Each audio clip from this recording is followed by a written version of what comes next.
வெங்காயம் வந்து பிரியாணிக்கு நிறையா தான் போடுவேன். ஏன்னா அப்போ நல்ல டேஸ்ட்டு கொடுக்கும், சூப்பராகவும் இருக்கும்.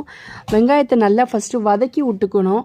நல்லா வதங்கி கலர் சேஞ்ச் ஆகிற அளவுக்கு நல்லா வதங்கணும். அதுக்கப்புறம் இஞ்சி பூண்டு பேஸ்ட்டு போடணும். நான் இஞ்சி பூண்டு பேஸ்ட் போட மறந்துட்டேன். ஏன்னா எங்கள் அம்மா கிட்ட இடையில பேசிகிட்டு இருந்ததுனால இஞ்சி பூண்டு பேஸ்ட்டு போட மறந்துட்டேன். அதுக்கப்புறம் தக்காளி புதினாலாம் போட்டதுக்கப்புறமேட்டு தான் நான் வந்து இஞ்சி பூண்டு பேஸ்ட்டே போட்டேன்.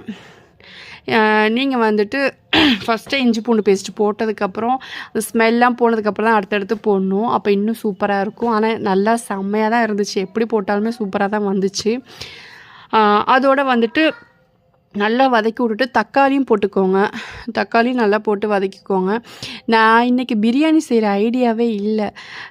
என் பையனுக்காண்டி தான் செஞ்சேன். பெரியவன் தான் வந்துட்டு பிரியாணி வேணும்னு சொல்லி கேட்டான். ஏன்னா நேற்று நாங்கள் ஒரு கல்யாணத்துக்கு போயிருந்தோம்.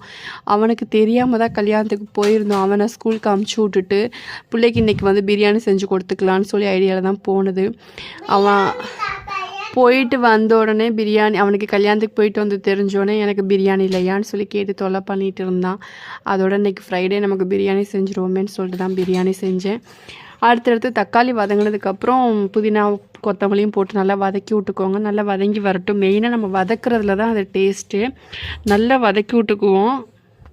அதுக்கப்புறமேட்டு உப்பு போட்டுக்கோங்க, தேவையான அளவு உப்பு. இப்போ போட்டுட்டு அப்புறம் கடைசியிலே நம்ம செக் பண்ணிவிட்டு உப்பு போட்டுக்கலாம். நல்லா கிண்டி விட்டுக்கோங்க. நல்லா உப்பு போட்டு நல்லா மிக்ஸ் பண்ணி விட்டுட்டு இஞ்சி பூண்டு பேஸ்ட்டு நான் இப்போ தான் போட்டேன். போட்டுட்டு நல்லா இஞ்சி பூண்டு ஸ்மெல்லும் போகிற அளவுக்கு நல்லா வதக்கி விட்டு நல்லா அந்த ஸ்மெல்லாம் போய் நல்லா சூப்பராக வாட வரும். நல்ல ஸ்மெல் இருக்கும். பிரியாணியோட ஸ்மெல் வரும் பாருங்கள், அவ்வளோ டேஸ்ட்டாக இருக்கும். அந்த நேரத்தில் வந்துட்டு நம்ம மசாலாவும் ஆட் பண்ணணும். நான் வந்து பிரியாணி மசாலா அதான் போடுவேன். பிரியாணி மசாலாவும் கொஞ்சமாக கரம் மசாலாவும் அதுக்கப்புறம் மிளகாத்தூள் தேவையான அளவு போட்டுக்கோங்க. நான் பச்சை மிளகா போடவே மாட்டேன். எங்கள் வீட்டுக்காருக்கு வந்துட்டு அல்சராக, அதனால் நான் பச்சை மிளகா போட மாட்டேன், எங்களுக்கு ஒத்துக்காதுன்னு. உங்களுக்கு தேவைன்னா நீங்கள் பச்சை மிளகா கூட ஆட் பண்ணிக்கலாம். நான் போடவே இல்லை. அதுக்கப்புறமேட்டு நல்லா மசாலா போட்டு நல்லா மிக்ஸ் பண்ணி விட்டுட்டு அதுக்கப்புறம் லெக் பீஸ்லாம் ஒன்று ஒன்றா போட ஆரம்பிச்சிட்டேன். நல்லா லெக்கெல்லாம் போட்டு நல்லா மிக்ஸ் பண்ணி விட்டுக்குவோம். நல்லா வெந்து வரும். நல்லா மிக்ஸ் பண்ணி விட்டுட்டு தேவையான அளவு எவ்வளோ அரிசி எடுத்துருக்கீங்களோ அந்த அளவு தண்ணி ஊற்றிக்குவோம்.